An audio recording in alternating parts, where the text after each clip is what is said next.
ఒకప్పుడు ఏ జీవి కూడా మానవుడి మీద చెప్పండి దాడి లేదు. మానవుడు జీవరాశి, మానవుడు ప్రకృతి ఒకదానికొకటి కనెక్ట్ అయి ఉండేవాడు. అందుకే మనం తప్పులు చేస్తే బాగునండి వర్షాలు పడడం ఆగిపోతుంది, మీరు చూడండి కాదు. మనం తప్పులు చేస్తే భూమి పండడం ఆగిపోతుంది, మీరు చూడండి కాదు. ఇర్మీయా గ్రంథంలో ఇలా అంటాడు, ఏమని తెలుసా? మీరు చెయ్యి పాపను బట్టే కదా అనేక పక్షులు సమసిపోతున్నాయి అని. ప్రకృతి తన క్రమమును మార్చుకుంటుంది.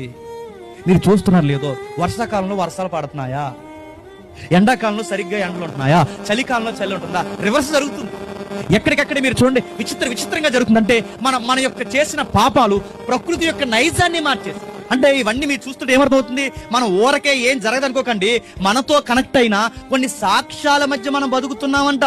సముద్రం అడ్డు దాటుతుంది అంటున్నాడు, మంచు పర్వతాలు కరిగిపోతున్నాయి అంటున్నారు, ఓజోన్ కన్నం పడుతుంది అంటున్నారు, ప్రకృతి విచిత్రంగా పగబడుతుంది అంటున్నారు. ఇవన్నీ భాషా పరిజ్ఞానం వింటుంటే ఏమర్థమవుతుందంటే ప్రకృతి మన మాట వినడం మానేసింది.